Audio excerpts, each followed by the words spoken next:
you know, there's all these different things. For sure. Anyway, we're going to move on. So we're going to talk about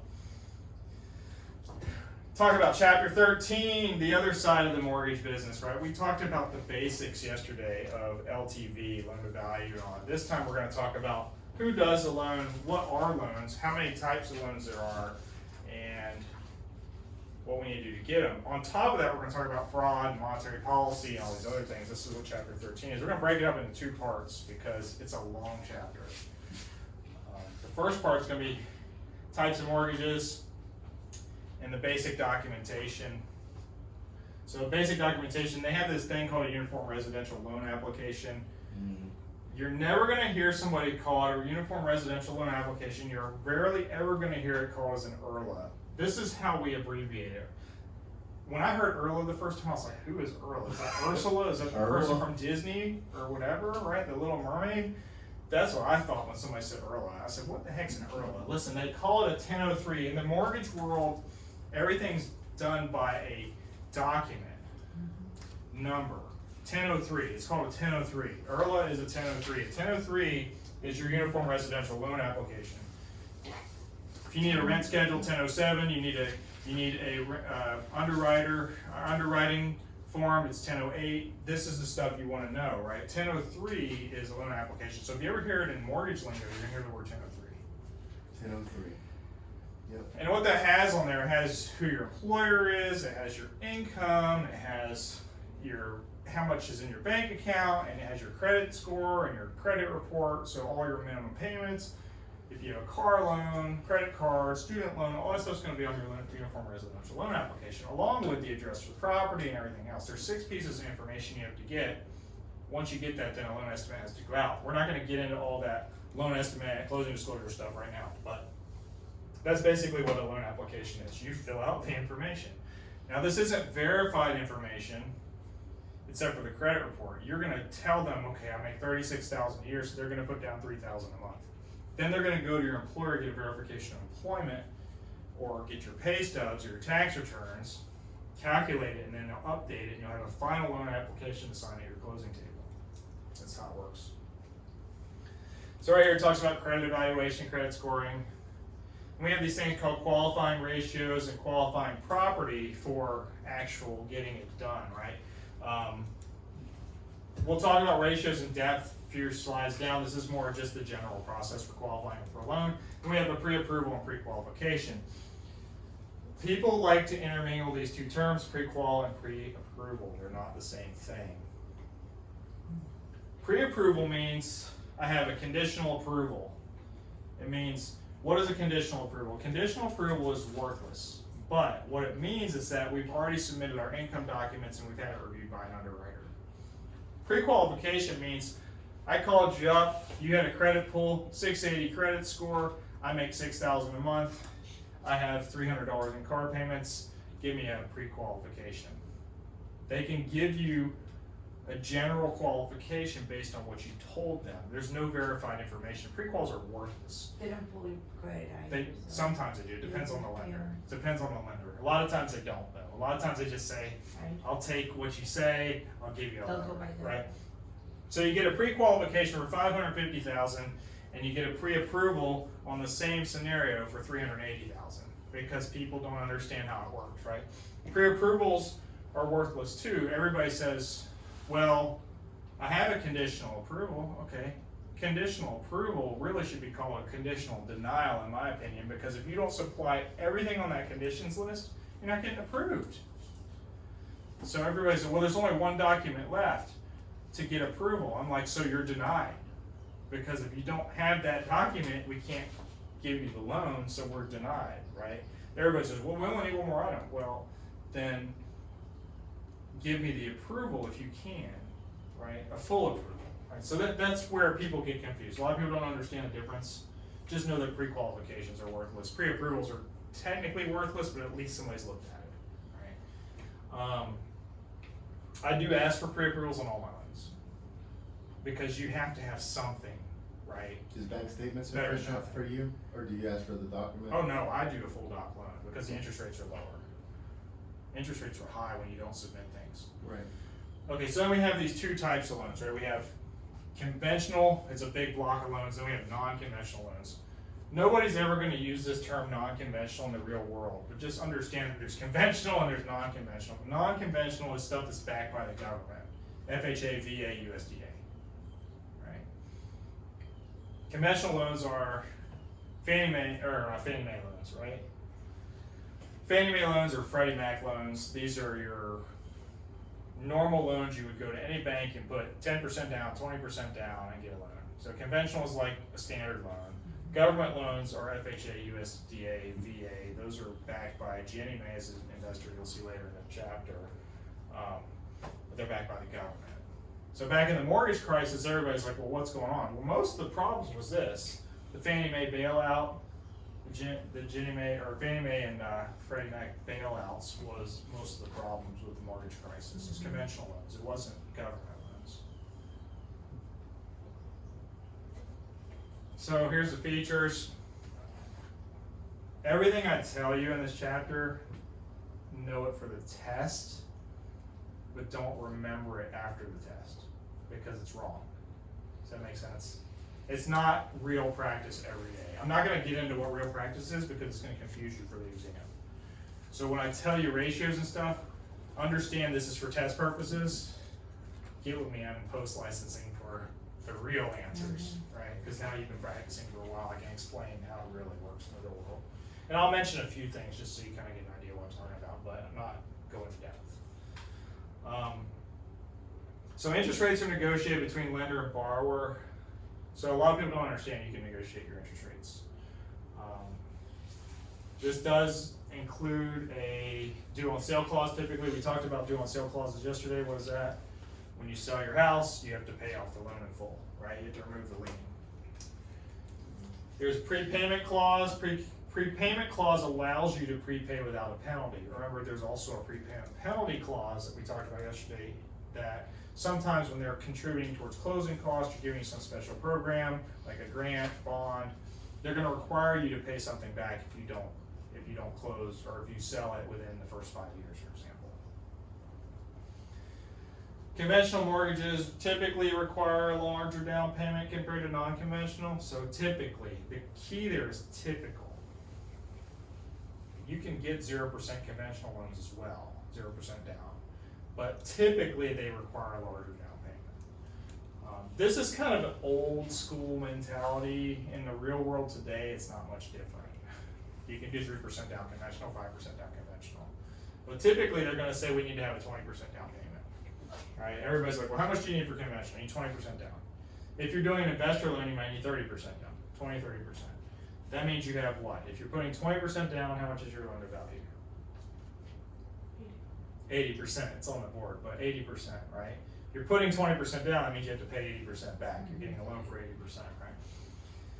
So if you have more than 80%, we have this gross thing called PMI, private mortgage insurance. It's required to finance anything over 80%. Your best interest rates are actually between 80 and 85% loans because there's mortgage insurance, but you also have a larger down payment. The rates are lower. Mortgage insurance is a tiered system, so if you're at 97 to 100%, you have higher mortgage insurance than if you were 90 to 95 or 80 to 85. So what a lot of people do is they'll do a loan at 85% and then they'll recast that loan to 80% to drop the PMI. Most companies require you to have PMI for a year minimum. You can also, as the market increases, you can do a reappraisal and drop your. So 85 and then recast is what's recommended? Yeah, pay another 5 down. It depends on the lender, but when we get to the lending world, we'll see how to manipulate the numbers to make it best for your buyers. Right? Qualifying ratios. We're going to talk about qualifying ratios. 2 types of qualifying ratios. Do not remember these terms except for the test. Because these are not used in real life. I've never used these terms until I taught this class. Seriously. Like 20 years in the business, I've never used these terms. They're wrong, right? So first we have a housing expense ratio. Housing expense ratio is what? Your debt for your house, right? You have a HER. It's called HER. HER. Housing expense ratio. So housing expenses. I'm just going to write HER up here. Housing expense ratio is monthly payments, right? Principal, interest, taxes, and insurance, right? It also includes, PMI. it also includes A, which is association. This is your principal payment, right? So, principal, I think it's PLE, right? Interest. You know how to know the difference between principal and principal? Principal is your pal, it's a person. Principal is something else, right? It could be principal, but it doesn't. It's, you're gonna see it written both ways. Taxes, insurance, mortgage insurance.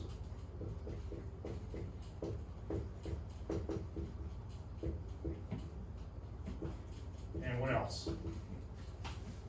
Association.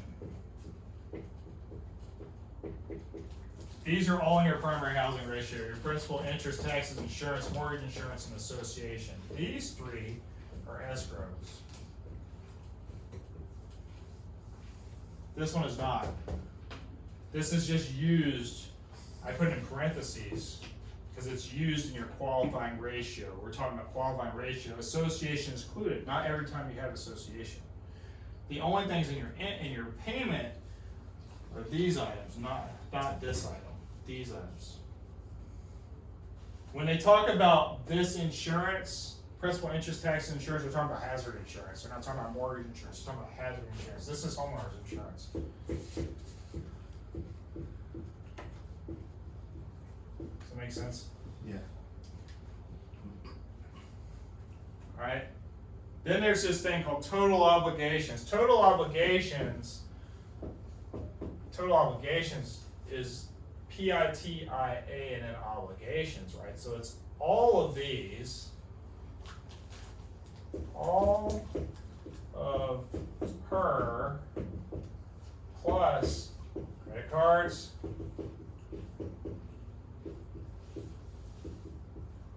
student loans,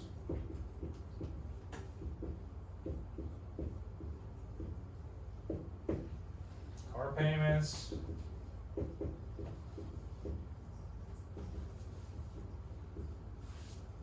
medical bills,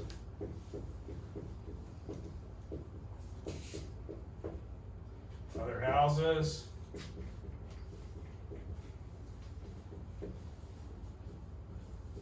et cetera, et cetera, et cetera, et cetera. Signature lines of credit, everything, right? Total obligations is everything you have as debt. Now, it is minimum payments.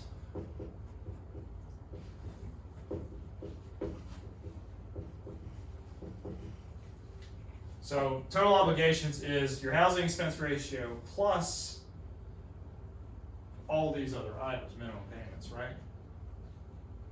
So if this ratio is 28%, which is a textbook answer for conventional loans, our qualifying ratio should be 28%. Is this number gonna be higher or lower than 28%? Higher. It's gotta be higher, right? So this number in a textbook situation is 36%, which is right here, right?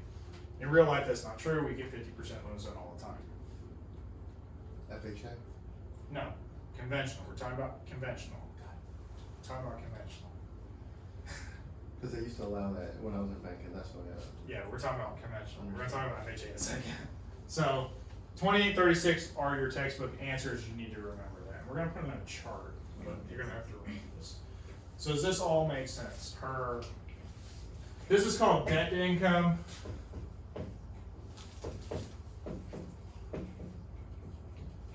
This is called obligations to income. This is what you're gonna hear in the lending world.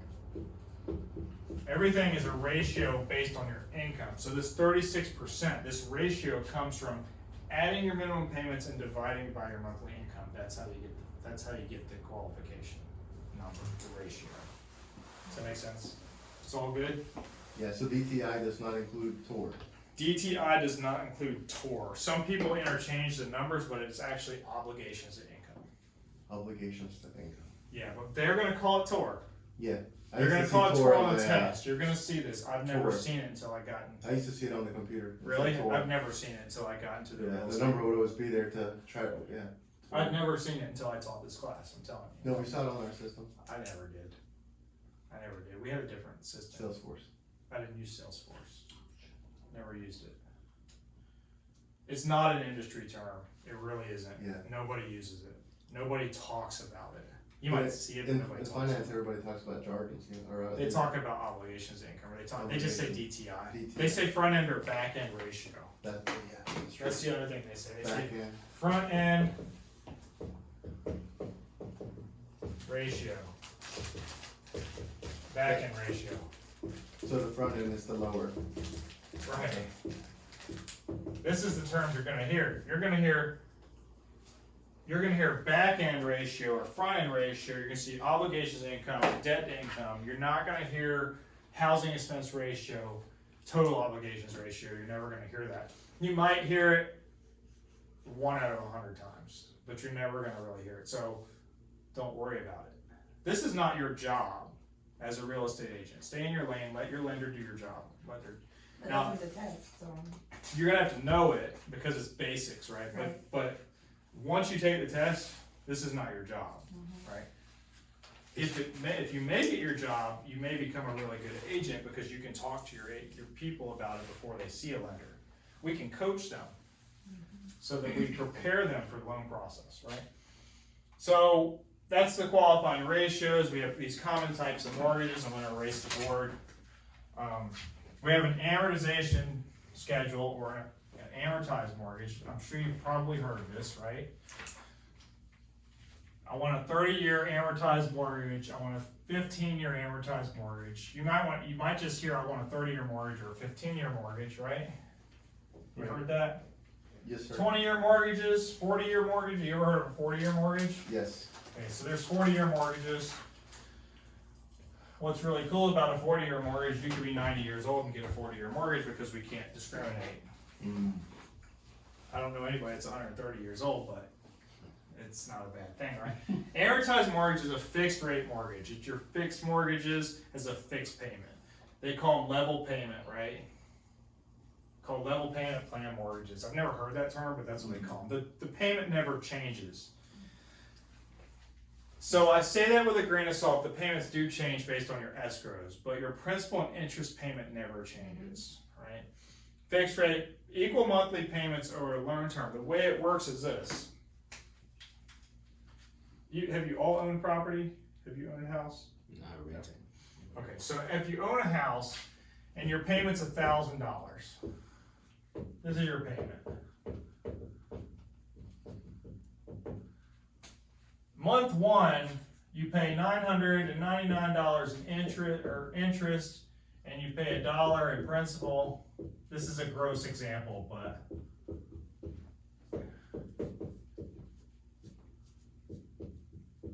right. So this is month one. This is month 6. I'm just using it as an example. Actually, we do month 2, month 6, so you can kind of see the trend, right? Month 300, just for example, because a 30-year mortgage you're going to do 360 months, right? Month 2, $998.50, and you'll pay $1.50 in principal, right? Okay, this is how it works, right? Month 6, you'll be at $995, just for example, and you'll have $5 in principal. That's how they get you. Right, month 300, you'll have $300 to interest and $700 to principal. This is how it works.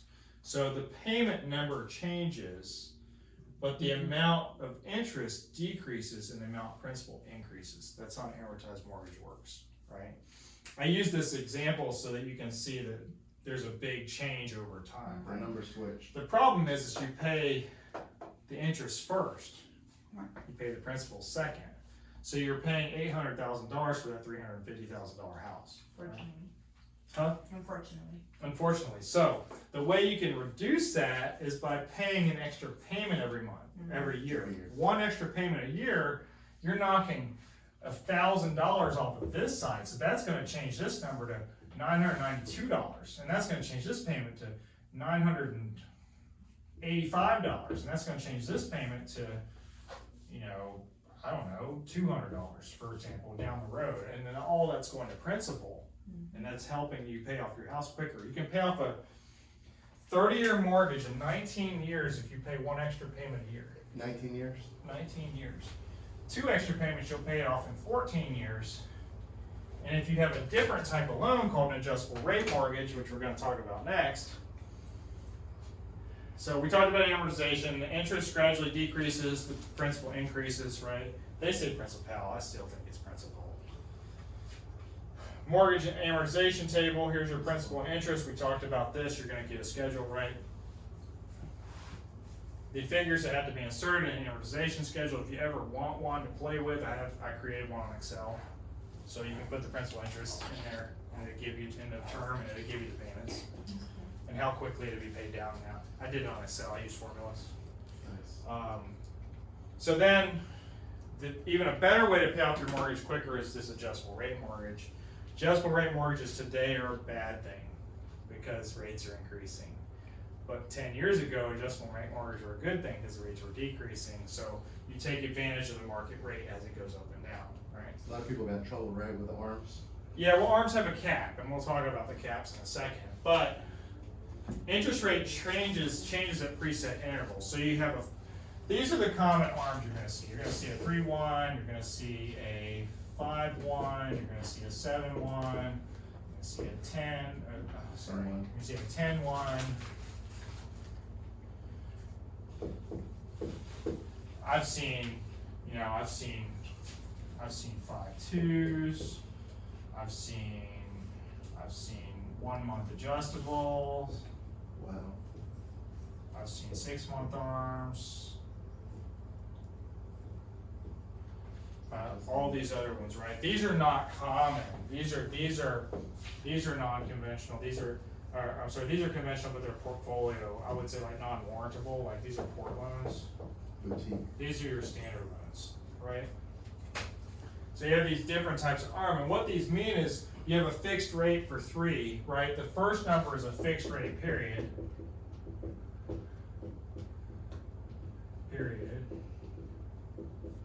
Slash, second one is a adjustment period. So what happens in a 5-1 ARM, you have a fixed rate for 5 years at, let's say 4%, right? And then in today's market, the rate's higher, right? So year 6, year 7, year 6, the rate went up to, let's say it has a 2% cap. So year 6, it went up to 6%. Year 7, it went up to 7.25. Year 8, it goes up to 9%, right? Year 10, it might be 5%. It just depends on what the market rate is at the time. An ARM can change and adjust, right? Now these numbers aren't accurate because it's not describing the right type of ARM, but just so you're aware, that's kind of how it works, right? Adjustable rate means it can adjust, right? The index, so we have this thing called an index. Index is the economic indicator used to adjust the rate, right? So like consumer price index causes the interest rate to go out. We actually use this thing, it's called the London interbank rate, offered rate, which is, it's called LIBOR, which is a lot of things that drives all this stuff, right? Margin is the spread. So you add index, whatever this prime rate is, for example, and you add the profit to it, right? The margin. What does the bank want to make? They want to make 1%, they add 1% to it, and that's your spread. Index plus margin is a calculated interest rate. There's a calculation, there's a question about this in the book. It tells you, you have to have, what is the calculated interest rate if the index is this and the margin is this? There's adjustment intervals, and then there's caps. I mentioned the caps, right? There's a lifetime cap and a periodic cap. So you're going to see an ARM loan for a 5-year loan written like this. 525. It's a 5-1 ARM.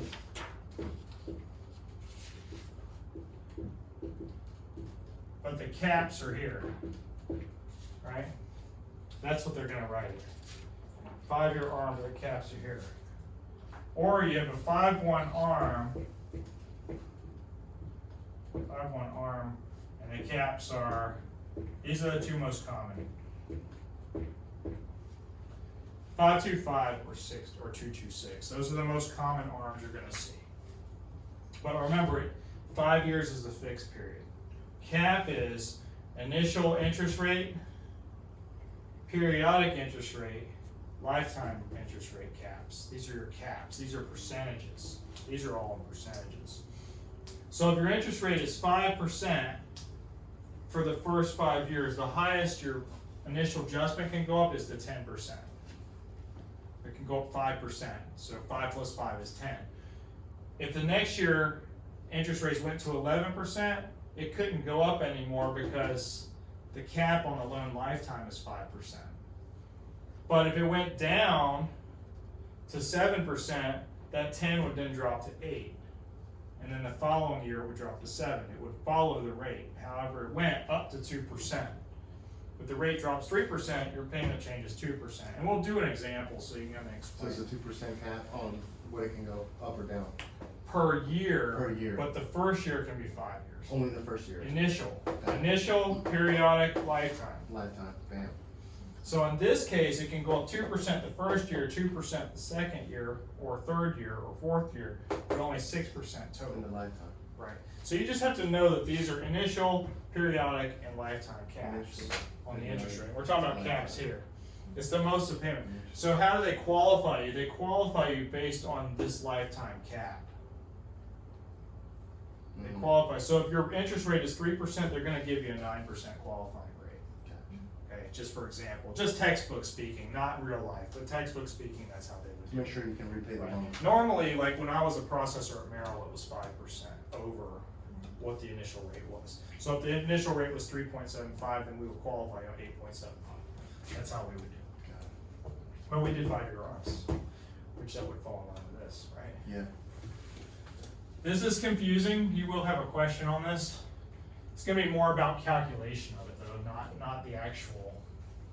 Index plus margin equals. Index plus margin equals calculated interest rate and the caps. There's a teaser rate too, so a lot of times when they do a buy down, they'll give you a lower than market interest rate. So sometimes on like a 5-year arm will have a lower interest rate than mortgage. So maybe on a conventional fixed rate mortgage, your interest rate's 4%. That 5-year arm might be 3.25. It's gonna be a lower rate, but just know that it can go up. Make sense so far? You can have negative amortization. What is negative amortization? It's when you're losing money. You're losing money on your principal. No equity. Right, you're losing equity because it's a negative equity situation. Negative is what it equity. is. Yep. Then we have this thing called the Federal Housing Administration, FHA, right? FHA is a government loan. It's a government loan. FHA is a government agency within the Housing and Urban Development Department. Functions as an insurance company. So these are insured loans. These are Ginnie Mae invested. We'll talk about that in a minute. Insures and mortgage loans made by the lenders, by these approved lenders. You can't just do an FHA loan unless you're an approved lender. Lenders set the interest rate and may charge points. Lenders set the interest rate on every deal. This is not something new. Lenders set the interest rate and can charge points. You can make up to 5% on a loan with current laws. 203B, fixed rate mortgages. Fixed rate mortgage loan. This is section 203B. You may see a question on 203B. Know that 203B is associated with FHA. If you see 203, it's associated with FHA. FHA renovation loan is called a 203K. So just know that if it's here, 8130 Bay Meadows Circle West, Suite 310. Okay, Are you ordering food? yeah, okay, like the Spicy nuggets, right? Extra spicy? No. No. Extra spicy. roast Right? beef sliders, Yeah, so- you like that too? So Okay, it's fine. FHA mortgage loan Equals features. whatever, too. That is what it is. FHA mortgage loan features, right? Interest rate, here we go.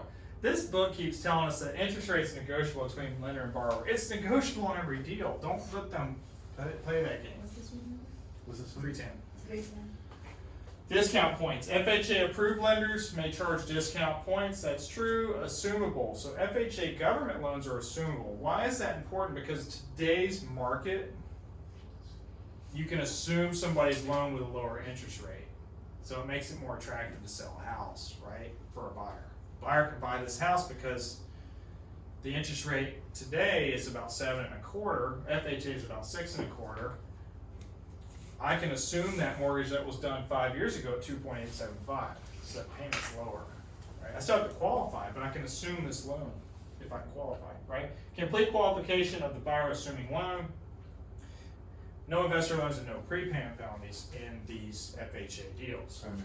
Now, there's no prepayment penalty, but if you get a bond with this, a government bond attached to this, you may have to stay in the home for 5 years before you can sell it. Right? Down payment is 3.5% minimum cash investment. FHA is 3.5% down. Now, your bond money that I keep talking about can cover this 3.5%. Bond money can be up to $15,000, $20,000, $30,000 depending on the program. Most of the time it's $7,500 or $15,000. If it's a $300,000 loan, 3.5% is like $10,500, right? So $15,000 would cover that. Plus it would cover some of the closing costs. There is a loan limit. There's a loan limit for all loans, even normal, conventional, conforming loans. They have this thing called conforming and non-conforming. Conforming means it's under the loan limit. Non-conforming means it's over the loan limit, right? When you're talking about loans. That's opposed to non-conventional and conventional. Conventional is conventional. Non-conventional is government. Where's the limit these days, do you know? I don't remember. It's up there. 600, 800? Oh no, that's a jumbo. It's less than that. It changes every year. I don't remember. FHA was 388,000. Now it's like 417, and it depends on what area you're living in. Because if you're in like Naples, it might be higher. If you're in California, it's higher. It depends on all these different factors. You can look it up on the web. It's there. They change every year, just about. And then on these FHA deals, they have this upfront mortgage insurance, so UFMIP, upfront mortgage insurance. What happens is when you get mortgage insurance premiums, let's say you have a 620 credit score and you have a conventional deal and you put 5% down, your mortgage insurance might be $400 a month, right? On an FHA deal, that same mortgage insurance with a 620 credit score might be $150 a month. What they do is they charge you 1.75% of the loan up front. Kind of like a discount point. They charge you 1.75% up front as a funding fee for this mortgage insurance premium. And then they charge you 0.85% of the total loan amount divided over 12 months to get your mortgage insurance rate for the first year. And then they change it to 0.2 after you pay so much down, right? You don't need to know all this stuff, but that's in theory how it works. So people that get an FHA mortgage have to keep mortgage insurance for the duration of loan. They changed the law a few years ago. Unless they put 10% down, they put 10% down, then you don't have to do that. Then you can get mortgage insurance for 10 years and drop it. Okay, but you have to put at least 10% down to do that. So here it is, annual premium paid in monthly installments, added to monthly payment, added to your monthly housing expense ratio. Remember I put mortgage insurance up there on housing expense ratio? It's because of this. Mm-hmm. There's your features, right? Here's the thing with FHA, you can have a higher qualifying ratio, 31% for your housing expense ratio, 43% for your total obligations ratio.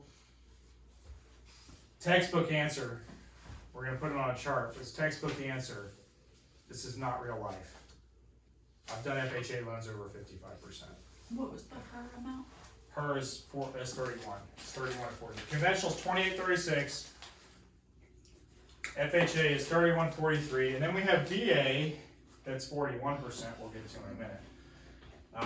So FHA loan features: you have an appraisal. You have to have an FHA approved appraisal. Remember, we said if it's something that's government backed, federally related transaction, you have to have what? A certified appraiser, USPAP standards.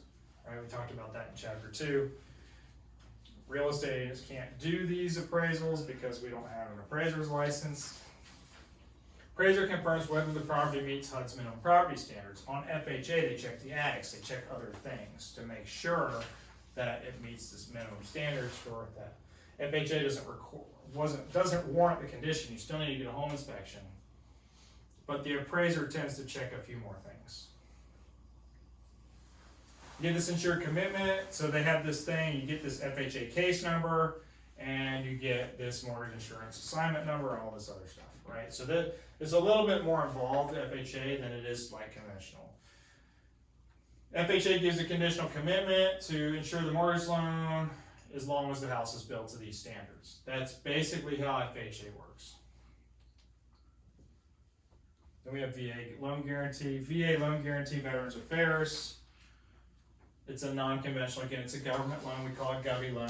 VA guarantees a portion of loan, it's called a partial guarantee, covers the top portion of loan, covers the part that you would have to have mortgage insurance. So that being said, there's no mortgage insurance premium on VA loans. But they have something called a VAFF.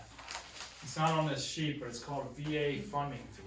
VA funding fee, for the first time you use your VA eligibility, is 2.15% of loan amount. Second time is 3.3% of the loan amount, and any subsequent uses is 3.3% of the loan amount. So if you have VA, instead of paying 1.75%, you pay 2.15%, but you have no mortgage insurance at all. So it works out, right? Because you actually have a lower payment, you have a lower interest rate. Government loans have lower interest rates.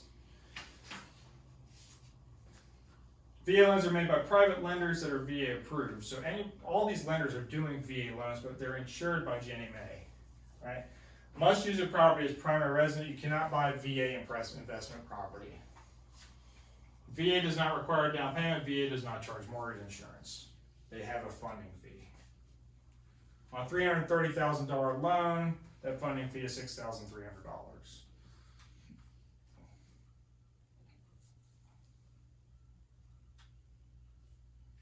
So here's your VA features, right? Only veterans can use this loan, right? Unremarried surviving spouses can use these VA benefits. So if you're married to somebody that died in action, as long as you haven't got remarried, you can use the VA membership, right? Or the eligibility. Eligibility is based on the active duty, how long you've been in service, you have honorable discharge, stuff like that. VA can make direct loans when their loans are not available, because we're always going to try to protect the veterans because they're fighting for us, right? Remember all the exceptions in the real estate world? You're getting all the exceptions in the lending world too. Right? Maximum entitlement is the maximum amount of government guarantee, so there is going to be a cap on how much they will entitle. They're not going to let a veteran that served for 4 years that makes $20,000 a year get a $1 million eligibility, just for example, right?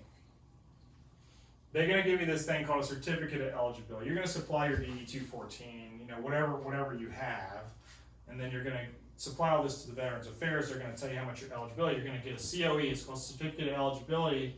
It's going to tell you how much entitlement's available. If you want to reuse it, they can do this thing called Reinstatement of Eligibility. So if you sell your house, you can get a reinstated eligibility. You just have to provide like a closing statement and show that you now have no loan. But when you use it the second time, your rate goes up. Your VA funding fee rate goes to 3.3%.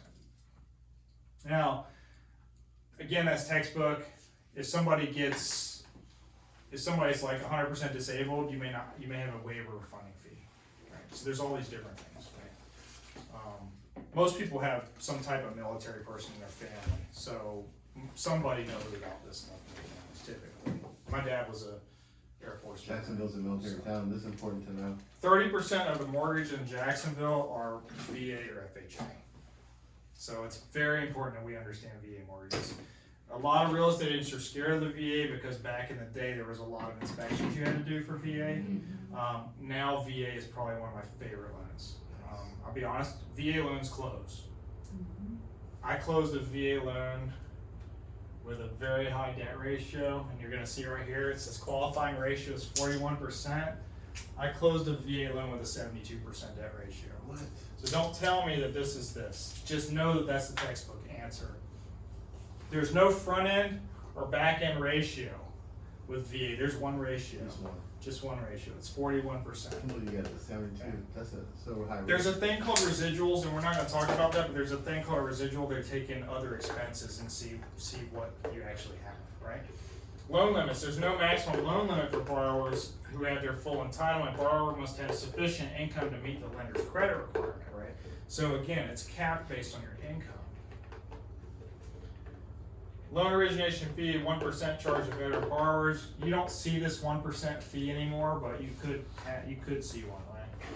VA buyers are not allowed to pay things like junk fees, like transaction fees. They can't pay them. They're not allowed to pay them. If you see them on there, you have to take them off. If you see them on a contract, you have to take them off. VA, What type of fees? A junk fee? like a junk fee, like a transaction fee, like a broker transaction fee, VA people cannot pay those. You're not allowed to pay them. VA buyers are not allowed to pay real estate commissions. Remember we talked about buyer brokerage agreement? Remember that? Mm-hmm. Buyer brokerage agreement says the veteran's gonna pay you 3% on any purchase, but the commission offered was 2%. So in theory, the buyer would have to give you the extra 1%. Veterans are not allowed to pay that. So you can't lock a veteran into a buyer brokerage agreement subject to a commission, right? Because they're not required to do that. VA funding fee is on a sliding scale. Talked about that. First time use 2.15%. VA funding fee may be added to the loan amount and financed, so you don't have to bring that cash to closing. It's added to the funding fee. So in a sense, they're financing 102.15 or 103.3% of the mortgage or the loan. VA does not require mortgage insurance premiums, so even though you've raised the mortgage up, the mortgage insurance premium is usually $100 or $200, saving you money on your payment. There's no commissions, brokerage fees. Buyer broker fees may be charged to the veteran buyer, and I didn't even realize it was on the slide, but it's right there. And then there's no prepayment penalties, and you can't assume these. Now, what's really cool about VA loans is that second to the bottom line, it's assumable. It's assumable by not only veterans, but also by their buyers. So if I wasn't in the military, I can assume a VA loan considering I qualify for it. Which is really cool, because if I want to assume a VA loan, I have a lower interest rate and I have no mortgage insurance. Right? It's pretty neat. Is it illegal for me to advertise that I assume VA loans? Nope. You can assume a VA loan. Why would it be illegal? It's allowed. Yeah, I mean, I got it. You can do it. Nice. Purpose specific mortgages, so you'll see some of this stuff, but what if I pay my loan bi-weekly? I can knock off a payment, right? Right, so if I pay my mortgage monthly, I have 12 payments a year, but if I pay it bi-weekly, I have 13 payments a year, right? Payments are made every 2 weeks. Each payment is half the regular monthly payment, but you have 13 payments a year. You got an extra one. You have to be careful on this particular one because some mortgage providers, servicing providers, will not apply the payment till the end of the month. So it doesn't help you. It doesn't help you with the interest. So you have to verify with them, and you have to tell your buyers that, because we had a lot of problems with that when I worked in mortgages. Our servicing department didn't apply on They bi-weekly. don't have to do it. They don't have to do it. The system doesn't have an extra, yeah. Right, so partially amortized mortgages or balloon mortgages, so let's say I get a 10-year loan, and then at the end of the 10 years I have to pay off the full principal, right? It's a 30-year mortgage with a 10-year balloon. It's like 10 years of fixed, and then 20 years is a balloon payment. It just pays it off one time. So let's say you have a $100,000 mortgage, and you pay payments of $1,000 a month, and you pay off $20,000 by the end of the 10-year period. The $80,000 is due at the end of the period, one lump sum. That's what a balloon mortgage is. You have a purchase money mortgage, seller financing in lieu of purchase money. Remember this? We talked about this yesterday. Legal title goes to the buyer, but the seller retains that liening right. We talked about seller financing yesterday. We did. Another specific product, home equity line of credit. Home equity line of credit, what is that? Heloc, right? Finance consumer purchases. You can consolidate credit cards, you can pay for college tuition, you can pay for repairs, you can do anything you want with a HELOC, home equity line of credit. You have a fixed rate lump sum one draw, or you can do an adjustable rate. It's an adjustable rate mortgage, right? Here's the cool thing about HELOCs. You can actually do a first mortgage HELOC, and you can treat it as a bank account. First mortgage HELOC, you're going to pay off your house in like half the time. What you do is you get a HELOC for the whole amount of your house, pay off your first mortgage. Every month you put all your money into this first mortgage. into your Heloc. You just deposit your paychecks directly into your Heloc, everything. And then when you need something, you just take a draw on it, right? You pay for your credit cards, you pay for everything through the bill pay, right? This first mortgage equity line, any extra goes towards your principal every month. And then the interest gets reduced and you end up saving more money, right? Hey, this package mortgage loan includes real and personal property, chattel. A reverse mortgage is for old people that want to borrow against the equity of their home. What they're gonna do is get a conversion mortgage, right? Home equity conversion mortgage. They're gonna give you so much money every month to have the house, and then at the end of the period, when you pass away or whatever, they're gonna give the house over to the bank. That's how a reverse mortgage works. For sure. Reverse mortgages work in situations where you don't have any heirs, for example, right? You wanna live off the extra money, have a better lifestyle, but you don't have any heirs, so you're not gonna leave it to anybody. So you do a reverse mortgage, the bank gets the house at the end of the term, and you get the money. If you have kids and stuff, this is a bad thing to do, It is. right? Crazy. Alright, so we're gonna stop there, we're gonna take a break.